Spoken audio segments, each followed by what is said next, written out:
welcome everyone to Portugal Calling. We're Expats Portugal. Jerry, Carl and I are really excited to have such a big turnout for this evening's webinar. My name is Astrid. I am one of the directors of Expats Portugal, originally from Australia and moved to Portugal in 2012. I spend my time between Sintra here and our rural paradise called Castelo de Vide out near the Spanish border. The topic of this evening is about the D7 visa requirements for retiring in Portugal.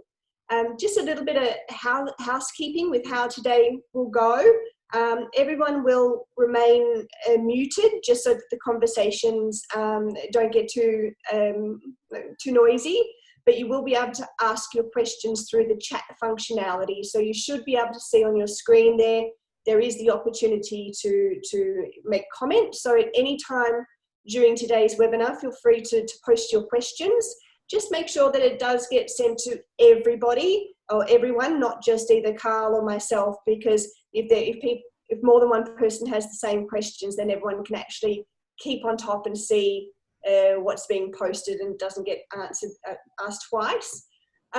This will be filmed and recorded and later edited to go onto our brand new YouTube channel and also onto our website. So if you do want to remain anonymous, not to say that you can see everybody, but if you do want to remain anonymous, please just turn your camera off. But if you're not too worried about it, then keep your camera on. It's always great to see what you look like.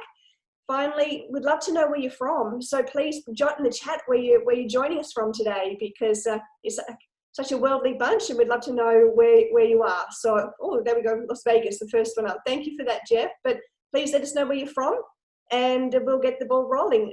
Jerry, quick introduction from you, please. Hang on, Jerry, where are you? I've unmuted Jerry. Hello, my name's Jerry. I can't handle the technology. Lawler. Good evening, everybody. Thank you very much for joining us. I moved to Portugal in 2015, having owned a home here since 2005. And I'm Irish background, born and educated in Ireland, and worked in the UK for a long time before moving to Portugal. Expats Portugal was founded in 2005 by a gentleman called Simon Pownell. The ethos of Expats Portugal was to provide a friendly community of expats, those already here and those looking to move here, to share information and knowledge about living in Portugal and the requirements in order to live in Portugal. Astrid and I took over the site in September of last year, and since then we have built the new website that you've all seen by now, I'm sure. We very much want to continue the ethos of providing information to those people who are interested in Portugal. We are not the experts. We can provide knowledge based on our own experience, but through this medium, we hope to bring you experts, and indeed through the likes of Gilda joining us tonight, who can talk a lot about the visa requirements and indeed other requirements if you're interested to raise points of that. So without further ado, I'll hand you over to our excellent host, Carl Munson, who will host the show. Over to you, Carl. Thank you, Jerry. Thank you, Astrid. Good evening, everybody. I'm so pleased I've got new friends now in Las Vegas, Colorado, Grand Cayman, Johannesburg. Fantastic turnout. Thanks, everybody, for being here tonight. And a special welcome to our guest tonight, Gilda Pereira, our headliner, with the information about the D7. How are you, Gilda? Hi, good evening, everybody. Thank you for assisting and thank you for the invitation. My name is Gilda Pereira, as you said, and I was the founder of the first migration agency in Portugal. In Portugal, doesn't exist the same culture as England and Australia, United States, that people when want to migrate look for help. Portuguese try to do things on their own. So I came up with this idea because my grandparents were migrants, and my parents also, and I was also. And I thought, why doesn't exist something like this in Portugal? And I was living abroad at the time, and I said this could help me. So this could help me a lot when I moved abroad, and so many other Portuguese. So with this idea, I came to Portugal and I started this company in 2014 to help Portuguese that wanted to go abroad, and also expats that wanted to come to Portugal. I may say that right now the expats that want to move are like 90% of our activity. So it's much more people trying to come in than Portuguese going out. Interesting. So this is the history of the company. We have a lot of expertise on migration matters and how to support expats. My background is law. I did law school and I worked as a lawyer, but now I'm just an entrepreneur and a legal advisor on migration matters. It's great to have you here. And just to let everybody know that I will go through the list of all the things you do, because it's a very impressive list. You cover just about every aspect of helping people come to Portugal. I wish I knew about you in 2017 when I came here. I've had to learn all of this the hard way. And I think you make it easier for people. And just to let people know that there's a 10% discount on your services for premium members of Expats Portugal, which is a very kind offer from you. So thank you for that. When we were chatting earlier on, you said you just got back to work after a holiday. So you've had a very busy day. What does a day in your office look like with so many aspects of migration to look after? What's it like in the office? Well, one thing, it's never boring. It's never boring. And no matter how you try to fix to a plan, it's always impossible, because we deal with different time zones, with things happening all the time in the different consulates, and people calling us that we have a problem here, we have a problem there. So it's always like an emergency room from a hospital. Wow, it's like immigration, Yeah. immigration ER. Fantastic. Yes, and now because of this, the COVID-19, we are having lots of problems of people trying to move from one country to another. So we get calls all the time from the airports, and our phone starts ringing at 5 a.m. from people that are coming in with issues, because the SEF says that they are not allowed to come in, and then we need to go and explain. And it's been a tough time for us now, but regular times it's funnier. Our job it's funny, and we help people, and we make many friends. We learn a lot because we deal with people from all nationalities and different cultures. And we feel very grateful and embraced to help these people. And we have clients since 5 years ago, and they still with us. They still sending us Christmas presents and little gifts, chocolates. Some of them even stayed like our friends. They just stopped by to have a coffee, and this I think this is what makes our company also different, because we do this with a human side also. Sure. Lovely. That says so much about you that you're still getting chocolates 5 years later. Yeah. Wonderful. What I didn't say was the name of the company, and you can help us here, because it's a bit of a Portuguese lesson in its own right, isn't it? The name of the I'll have a go at it, but the name of the company is AI. Okay. Why A? Because in Portuguese, in the Portuguese language, I don't know if in English it's the same, but when someone goes out of the country, is called an emigrant. When someone gets in the country, it's called an immigrant. So A, it's like calling the attention, hey, and it's also the the person that comes inside the country and the person that goes outside. Perfect. Thank you very much. Okay, so all of these inquiries at the moment, the people you speak about, calling at all times of night and day by the sound of it, whilst people are thinking of their specific questions, where are you getting your inquiries from at the moment from around the world? Brazil and United States. They And predominantly. South Africa. Brazil, United States, and South Africa. Okay. And what some of the ones the lesser known countries that we may not have heard of that are on your radar at the moment?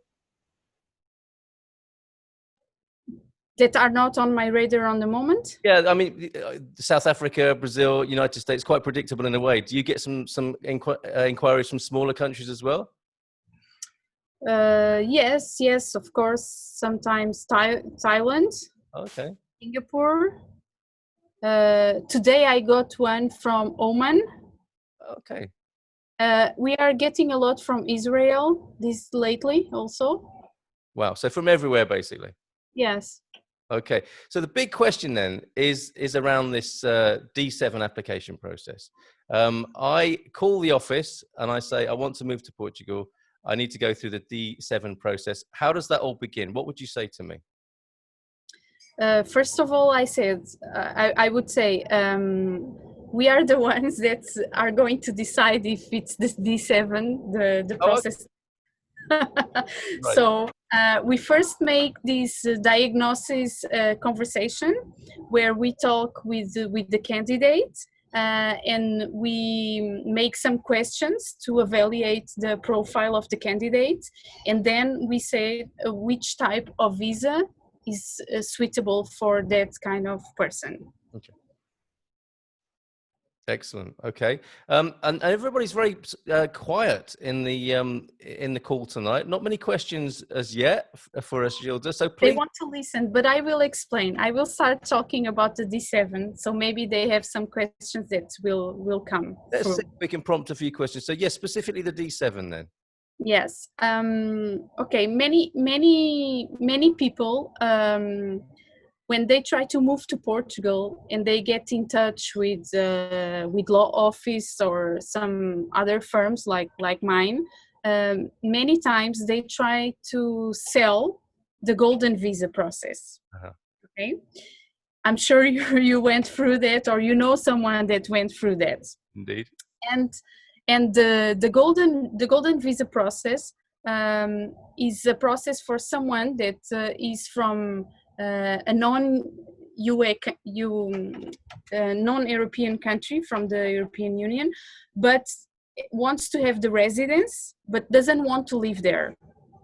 Okay?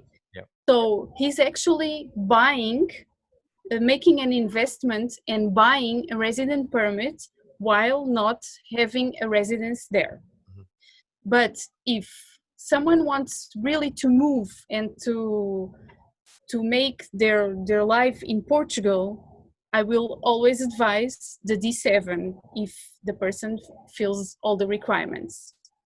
But I think this is the first thing that people must be aware of. The golden visa is fine, but only for people that don't want to move to Portugal. If they want to move, there are cheapest ways of doing it, because not just the investment, it's very higher, but also the fees from the government to have this resident permit are really higher. Oh, okay. In the golden visa process? Yes. Okay. It's 5,000 euros just to get the residence card. Okay, so this is high net worth individuals that we're speaking about in this process. And as I understand it, Gilda, the level 1 of the golden visa is to invest €500,000, 500,000, and for some investment, 350,000 within the interior and other parts of Portugal. Yes, correct. Okay, and that is for people who are basically buying residency, but as you say, without an intention to necessarily live here for very much of the time. Exactly. Okay, and I suspect many of the people here want to make their home in Portugal, and therefore it is the D7, Delta 7 that you recommend that they go for. Exactly.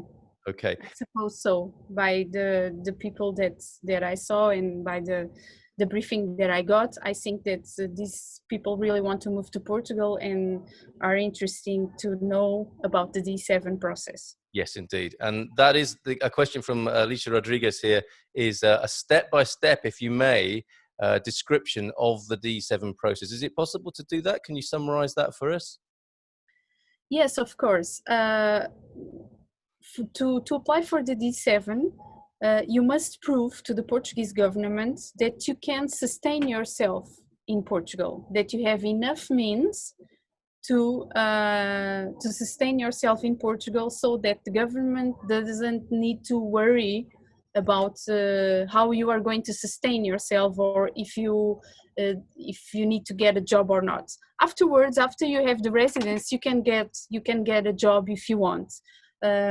But when the visa is granted, you need to prove to the authorities that you can sustain yourself in Portugal.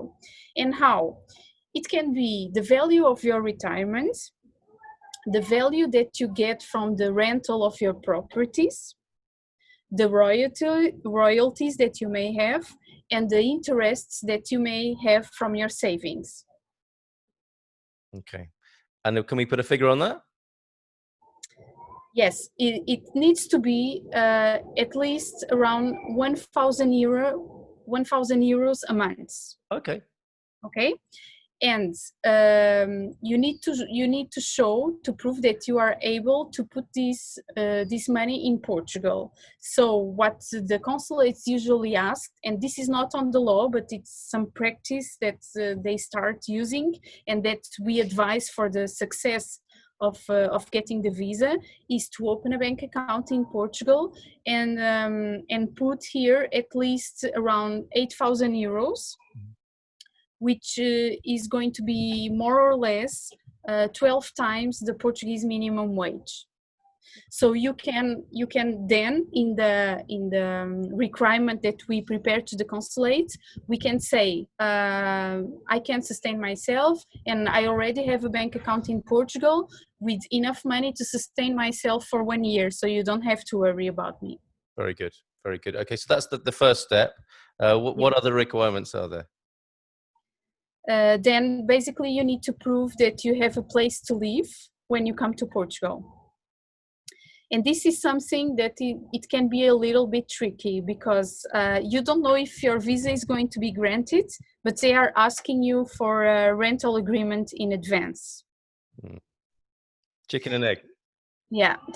So sometimes we help our clients. We make an invitation letter saying that we are responsible for finding them a place to stay until they get their resident permit.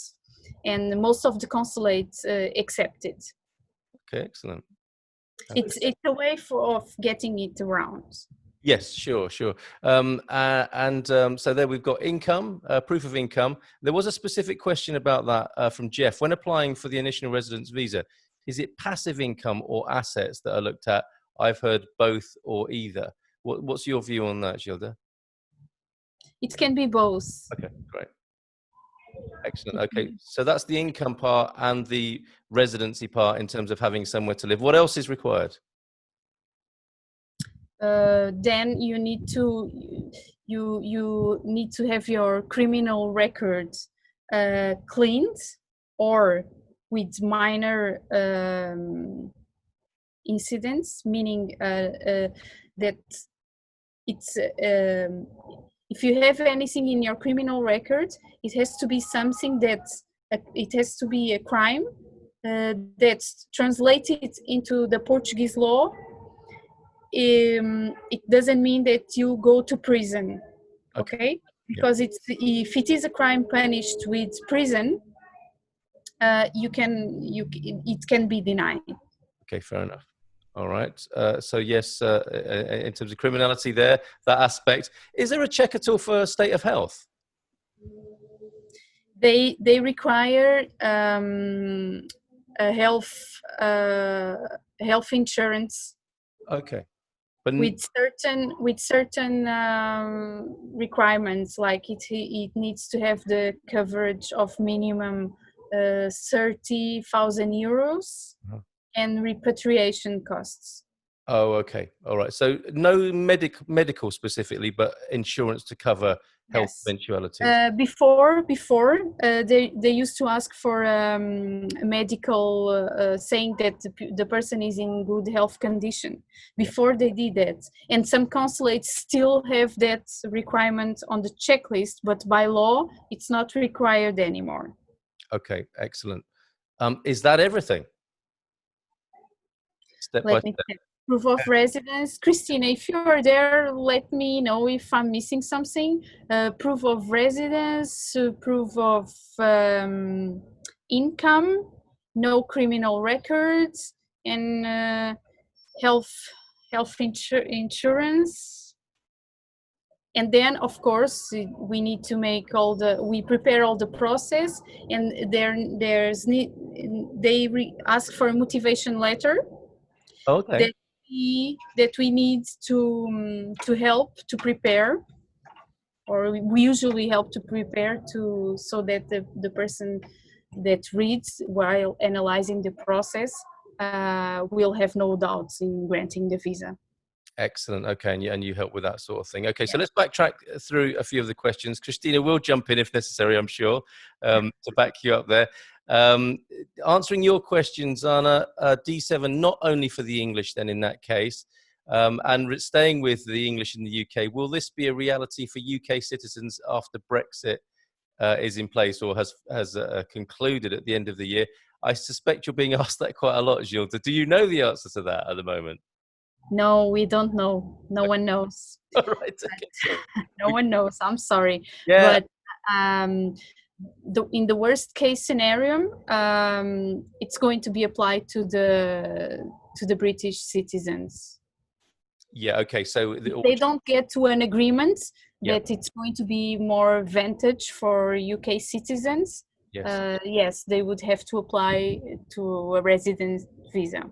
Okay, because there used to be a very good relationship between the British until they put us on the blacklist for vacation destination. The atmosphere has changed slightly, and so, yeah, sorry to make light of that. I mean, this is a serious issue, obviously, for people who do want to come post-Brexit, and we can't give a clear answer at the moment. So it would appear, just using logic, that it would revert to D7, and you would be like anyone else coming from anywhere else in the world outside of the EU, as the kind of worst-case scenario, or the straight-up scenario. As a British person coming to Portugal, but there might be a special and different negotiated process. We'll have to wait and see about that. Yeah, no one knows for now. Okay. Uncertainty remains there then. Curtis, thank you for this. I will give a tip. Sure. There is any British citizen here that wants to move, come to Portugal. We'll get a Portuguese tax number for you, and we'll try to rent you a place before December, before the end of the year, so you can get the European Union resident certificate that it's going to be granted for 5 years, and then you have your problem solved. I suspect you're going to be quite busy in December. That's just my guess in that department. Going to the other thing, of course, is the language. Is there a language test at the beginning stage of coming in? I don't know if that's one for Christina or not. No. The language test comes after living here for 5 years, and if you want to apply for the citizenship, then you have a test to become a Portuguese citizen. And these are key distinctions we're talking about here. The first 5 years is to be a resident. After 5 years, you can apply to become a citizen. And at that point, your Portuguese should be of a good standard. Yeah. Understandably. Okay, great. Thank you for that. Curtis, thank you for this. I need to clear this up. What do you mean invest or buy 500 in property? This is going back to the golden visa. We should perhaps clear that up, Gilda. It's an investment in property and or business, I believe, and you'll know better than me on this, but the two thresholds are 500,000 euros, 350,000 euros. That's for the golden visa scheme, Curtis. Did you want to add anything to that, Gilda? That amount is for the golden visa, and it's only for purchase of property. Okay. Because if you want to do the golden visa with the company, the requirement is to have at least 10 employees during the 5 years. Okay. Okay. All right. So there's another distinction there then. The D7 is very different to the golden visa system. You have to be clear about your intentions for residency, whether you want to basically buy the residency and not be here, or make your life in Portugal, I think is the key distinction that we've discovered there.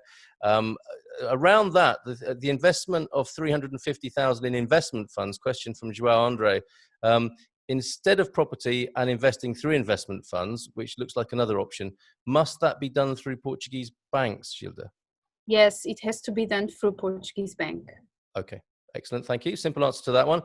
From Joe Anderson, the €1,000, is that per couple or per person? Per person. Per person. Okay, good. Nice simple answer again. Is there any reason you would be denied the D7 visa? Alicia asks. And obviously we've gone through the criminality test. Obviously that would be one pushback on there. What are other reasons that people do get denied the D7? Only if the consulate thinks that the financial means are not enough. Okay. Right. And I saw that someone made the question about this here, and I forgot to mention when I said the own income, there is also one very important way of income is if you do remote work, that counts also. If you do remote work and you show that you get that certain amount, and also if you own a company and you can work from any other place, but if you own a company somewhere else that gives you income, that you get income from that company, you can also apply. But basically the denials that we got in the D7 in all these years were only for two reasons.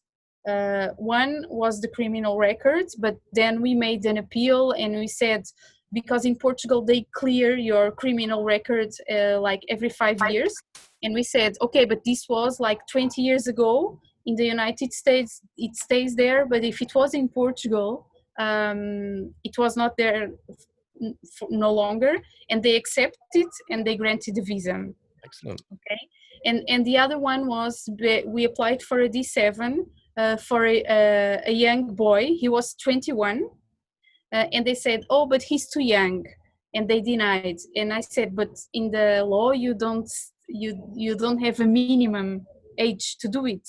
And his income was about 8,000 euros a month, so he had enough income. And with that appeal, they granted the visa also. What an excellent record. Fantastic. Well done. Obviously a great company to be working with. Really good question here from Joe Anderson. You said one of the requirements for the D7 is to have adequate health insurance. How long do you need to keep that up? Is that checked constantly? No, it's only well, some consulates ask for 4 months only, because the visa is granted only for 4 months. Okay, any type of residence visa is granted for 4 months. Mm-hmm. In this period, it's supposed that you move to Portugal, and this visa will be switched to into resident permit. Okay. So it's another process. Okay. And that resident permit, it's going to be granted for 1 year. I think they are changing it now for 2 years, because they've had a lot of work. The migration authorities was having a lot of work and they couldn't deal with the process. So they say, no, now we grant for 2 years. I think that is in force also for the D7. I would have to check later. I don't know. But my idea is that they are granting now for 2 years the first residence. So many consulates think and ask only the health insurance for 4 months. Okay. Which is going to be the period that you have the visa, but you don't have the resident permit yet. And it's the one that makes sense, because once you have the resident permit, you are entitled to the Portuguese health system. Oh, So okay. yes, so you won't need any insurance. You can have as a complementary, but you don't need. But some consulates are asking now, especially in Brazil, the health insurance for 1 year, which doesn't make a lot of sense to me, but I think they are trying to make it harder. I don't know, or trying to select more people.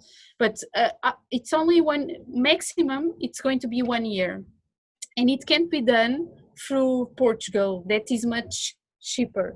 Okay. Sometimes when we open the bank account to make the deposit of the money, that is not mandatory, but that we advise to do.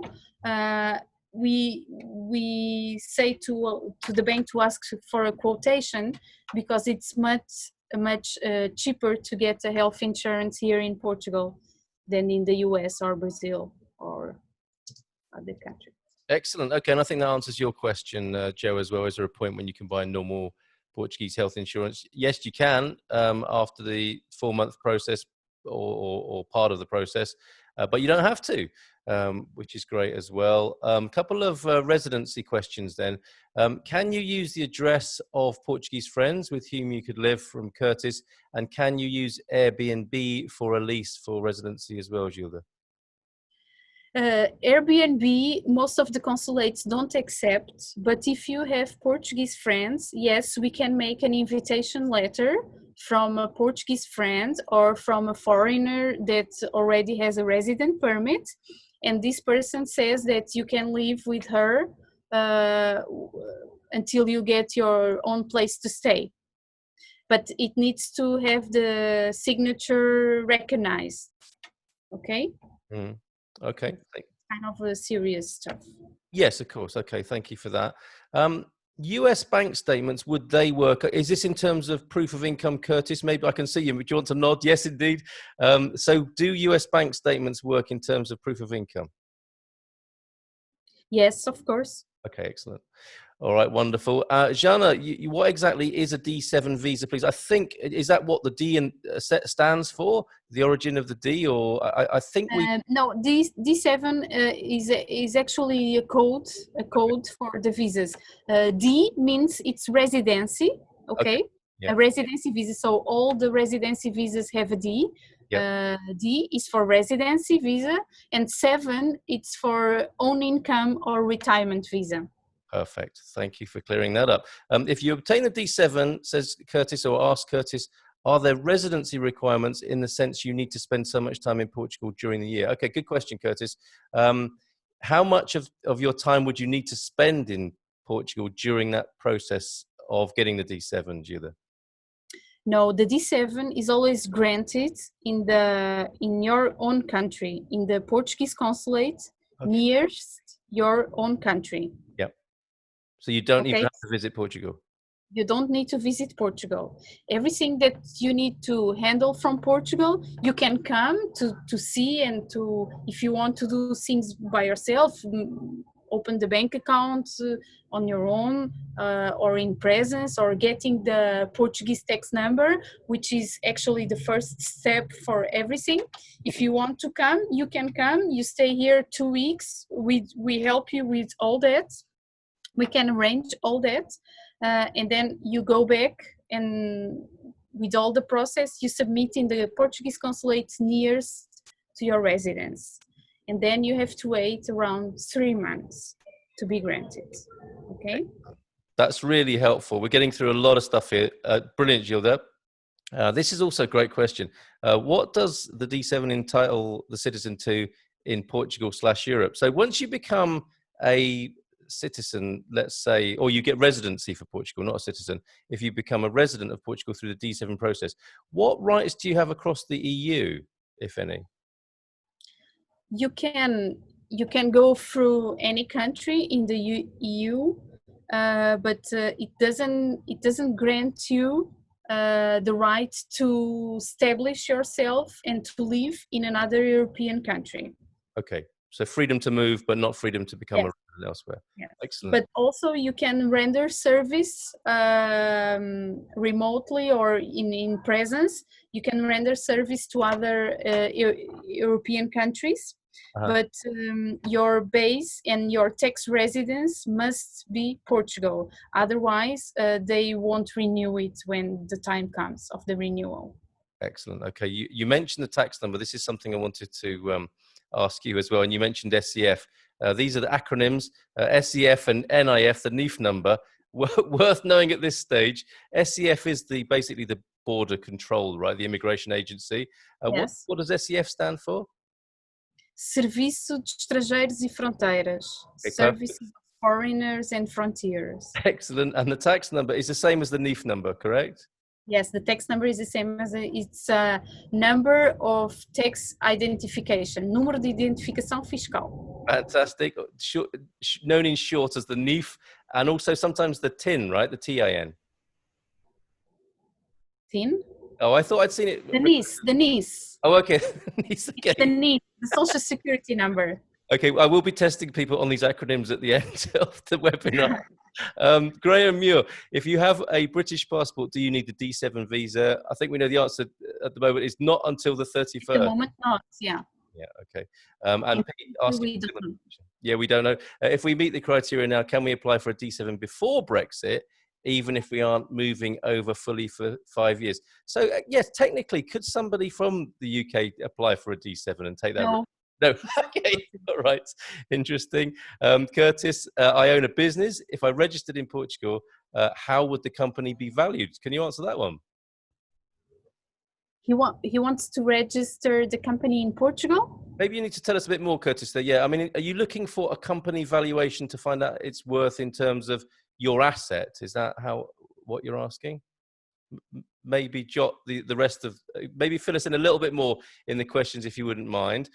From Bernie, if one spouse is American and the other has dual citizenship, is the residency process the same or is it different? Yes, one is Australian and the other is? One is American and one is dual citizenship. I'm guessing dual Portuguese and American.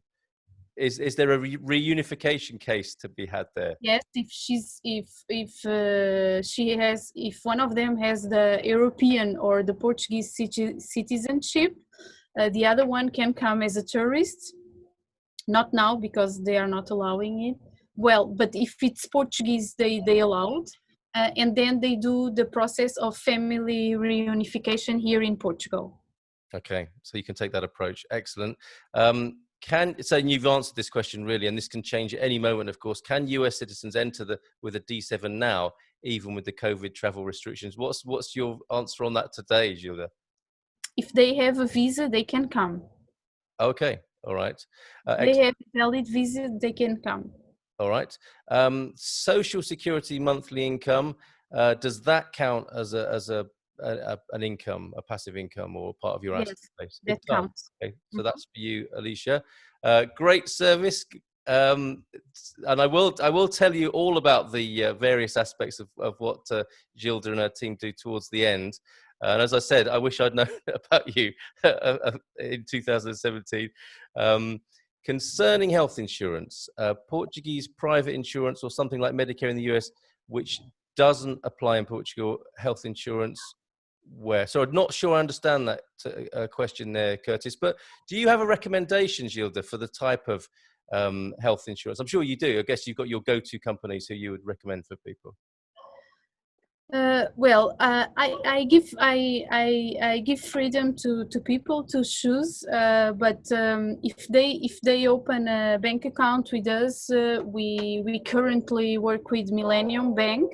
They have good quotations for clients that already have a bank account with them. So usually they take care of it with the bank. Brilliant. That's Medis, isn't it? Is the service they use? Which yes, Medis. And I have to add, Medis is good because there is an English-speaking helpline that you can call from my own experience. So my personal recommendation would be Medis for sure. Yes, and as you may know, it's acceptable almost everywhere, and it's not expensive. Excellent. Okay. Gilda, can you open a bank account for us without us being there? Can you also get the NIF for us or do we have to do that in person in Portugal? I can do both remotely. And during the pandemic, I did that a lot because people were too anxious, because some were about to start the process and then couldn't come. Some were going to come to start the process and then couldn't come. So we can get the Portuguese tax number with the power of attorney, and then we send all the papers to the bank with the NIF, which is mandatory to open the bank account, and then the bank contacts you, and the only thing is that the papers from the bank need to be signed either in the consulate or in the notary, and then having the apostille. That's worth so much. Having opened Portuguese bank accounts and gone for NIF numbers and so on, that is such a great service and worth paying for, Gilda. This is an interesting question again from Curtis. If I wanted to live several months in Barcelona or Paris, how much time would I be allowed to stay in those places a year? And yeah, this is interesting from the point of view, I guess, of making your residency application here in Portugal, but then how much you're allowed to travel without affecting your right to residency or the residency process in Portugal. Okay, when it comes to the renewal, the authorities are going to check the time that you were in the country, okay? But as you know, we have the frontiers opened. So if you go to Paris or if you go to Barcelona, there's not going to be a stamp in your passport. So it's going to be difficult for them to check. But what do? They ask for bank accounts to see, but they only ask for the last 3 months. So I would advise you, if you want to stay longer, you need to keep a residence, you need to keep a rental agreement here, because they are going to ask you for the rental agreement, and they are going to check the bank statements for the last 3 months. Amazing service answer again. Thank you, Gilda, so much. I think pretty much there we've answered most of the questions in a roundabout way. Obviously, people can get in touch with you directly, and maybe Astrid can help us out here with the if you tell us, Gilda, the best way to get in touch with you, we can add it to the comments. A couple more coming in. The process from start to finish, how long does the process take, assuming there are no issues, from Angie and Steve? Around 4 to 5 months. Okay. Because 3 months, it's only for them to evaluate, but 2 months for us to get all the process. And I would say that now with this pandemic, we should start thinking of 6 months. Okay. Yes. Yeah. We anticipate some delays then, but yes. 4, 5, or 6 months, best case sort of scenario currently. Do you handle non-habitual residency taxation issues as well? This is often a big question for people coming into Portugal. Yes, we do. Okay. And I think, Jeff, your question there probably is one to talk to Gilda about directly and separately. And again, a little bit of confusion about the amount of income. Mari, good evening to you. Does the €1,000 per person also include children? So a family of 4... That's a very good question. Yes, that's a very good question. Okay, for the visa to be granted, you need to prove, because you are going to ask the visa for yourself. So your process is going to be evaluated as an individual, okay? So 1,000 would be enough for you to get the visa. But then if you want, and of course I assume that you want to bring the children to Portugal, when it comes for you to get the resident permit and the children to get the resident permit, the maths that they do is one minimum wage for one spouse, half of a minimum wage for the other spouse, and 30% of the minimum wage for each children. Okay. Reminding that the Portuguese minimum wage is €650.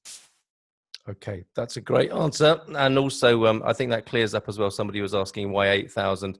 Basically, you're showing, if you have 8,000 euros in your bank account, you're showing for one person at least that there is Yes. a year at the Portuguese minimum wage. Exactly. Brilliant, brilliant. This is going so well, Gilda. Thank you very much. I think we'll go to our last few questions now. People want to know what the fees are, how much you charge for this service. The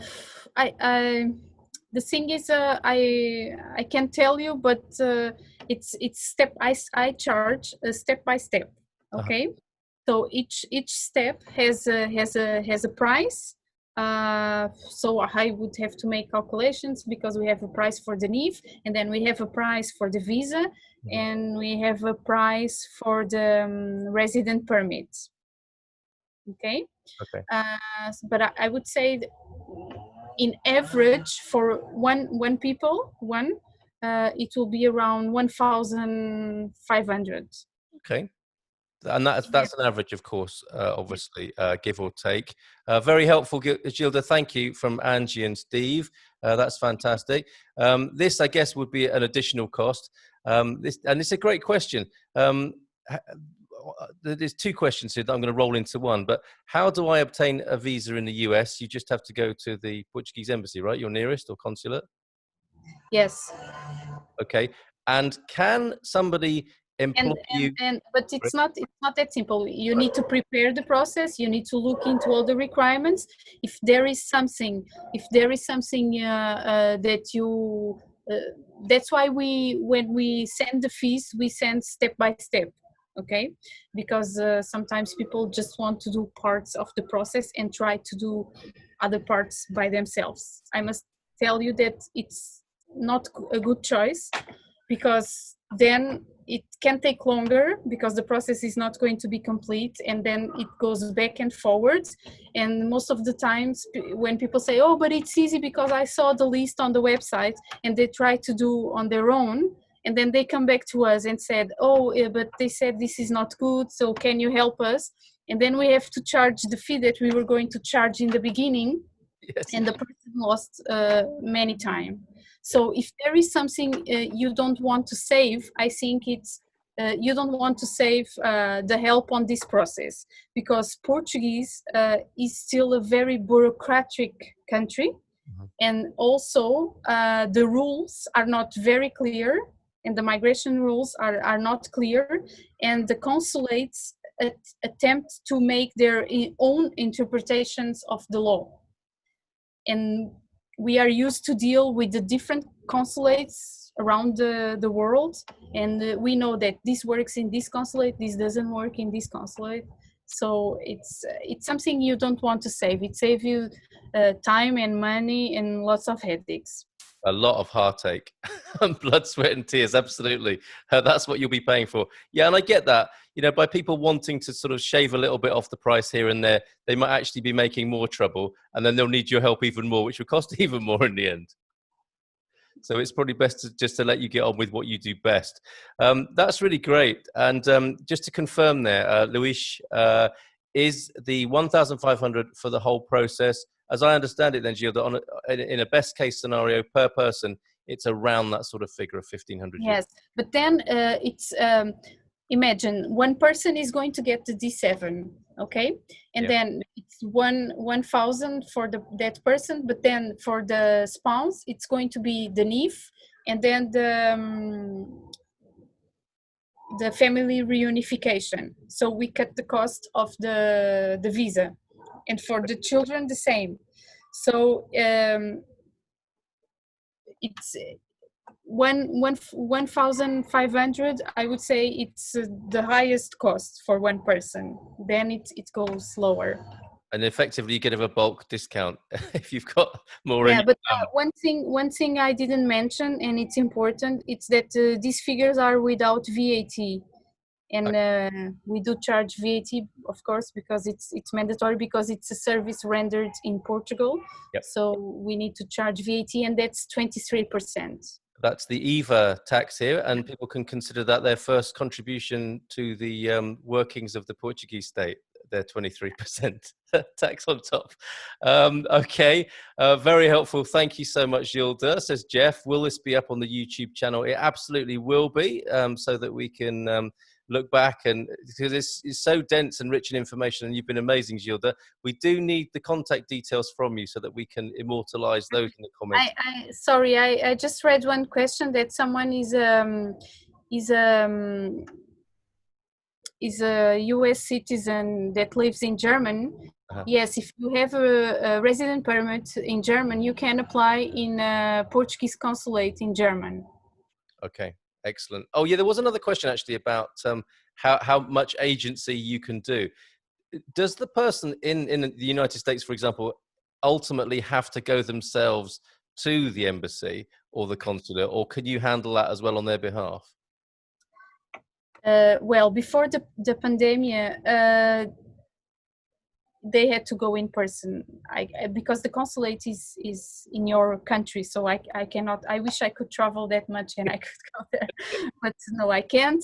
But now some consulates are allowing to send the process through mail. Yeah. And I think they are sending the passports also through email. I don't know if it's going to be a temporary measure or if it's going to stay like that. So a possible upside, if we can call it that. The YouTube channel is Expats Portugal on YouTube, Curtis, so you know. And yeah, we definitely need your details, Gilda. Please share those with us now.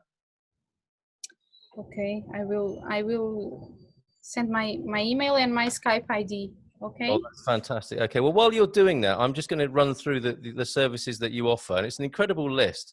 And a lot of them make me weep because I think I could have got her to do that for me, because I've gone through the processes you've outlined and described here. Residency and visas, work visas, entrepreneurs and independent workers visa, the retiree visa, the D7, the tech visa, the residence permit, the renewal of residence permit, family reunion, study visa, and finally in residency and visas, extension of visa.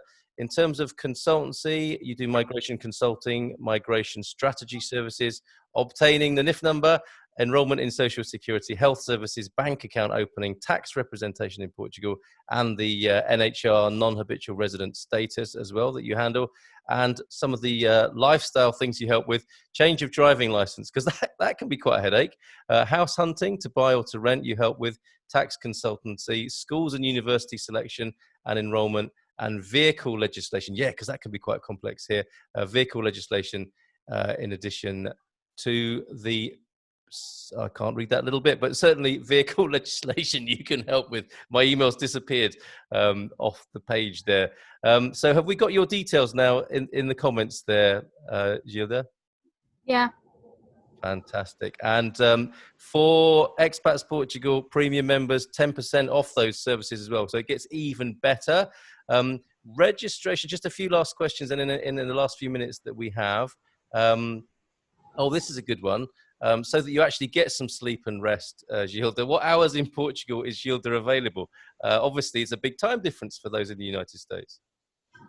Yes, but well, people sometimes reach me on my WhatsApp. I put it on silent mode to sleep because I always get message. But I always answer when I wake up, and sometimes at this time I'm still working. Wow! So we're keeping you from your WhatsApp at the moment for this hour, giving you a little bit of a rest in some ways, I think. So it's all the W's, EIMIGRANTE.com, migrante.com. Email is geral, that will be general. I'm just testing out my Portuguese now, GERAL at EIMIGRANTE.pt. Should you be hearing this on a podcast and you can't see it on the screen, and Gilda.Pereira at migrante.pt. So GILDA.PER EIRA at EIMIGRANTE.pt. And the phone number, finally, sorry to give you all of this to write down, 351, the country code, obviously. Yeah, but Wanda is trying to save me. so she put the number of the company, but I'm going to put mine here. Oh, you're amazing. What a service you're giving us tonight. So your direct number is going in the comments. Yeah. Amazing. I'm going to do that. That's wonderful. Gilda, thank you so much. If I haven't got to your question, our lovely audience tonight here on the webinar, if I haven't got to your question, 9 o'clock and it's still good weather. The sky is still blue. I wanted to say, yeah, I mean, this is an advert in its own right, isn't it? Look at the sky behind Gilda there. It's a beautiful blue sky. It's not a green screen. I've got a green screen with my oranges behind me. You'll notice the colour hasn't changed at all. But behind Gilda, you're seeing just south of Lisbon, the evening sky. And if that's not incentive enough to help you get your skates on and get to Portugal, I don't know what is. One of the many wonderful attractions of this country. Awesome presentation. Thank you, says Donald. Lovely, say Angie and Steve. Fantastic info, says Curtis. Can't wait for 2022. Thank you. Great info from Jeff, Jen. You can start the process now. Give her a call tomorrow. Her number's there. Gilda, you've been amazing. Absolutely amazing. We've completely squeezed you for information tonight, and you've answered so many of these questions so brilliantly. It's all there in the replay if people want it, and of course, ready to go. We will talk in caps, says Curtis to you. So expect a call from Curtis in the morning. Astrid, can we return to you? Yes. I just wanted to thank Gilda. Definitely, that was so informative. So thank you very much. I think everyone gained something from your chat. We'll have you back again, I think, very, very soon to talk about some of the other visa processes, because there's probably other things that people want to know. So if people can keep an eye on the calendar on the Expats Portugal website, because I'll post something there once we tie something down. I think it's very worth it. And if there are premium members there who want to make the most of the 10% discount, they can go to the premium member benefit section on the site and just press the button. It will send me through a message and I'll get you your authorization letter. But feel free, you can go straight to Gilda as well. You don't have to use us. I'm sorry to interrupt you. I need to say something that Alicia Rodrigues told now, because the D7 process was suspended during the pandemic, and it's just was opened I think yesterday. Wow, so you're going to be really busy. Yeah, and this chat was just on time. So Yeah. if people want to start tomorrow, we can start tomorrow. I have to say, go easy on Gilda. She's just got back from holiday, so go easy on her. But you've got all of her details there to make contact. Thank you so much, Gilda. You've been amazing tonight.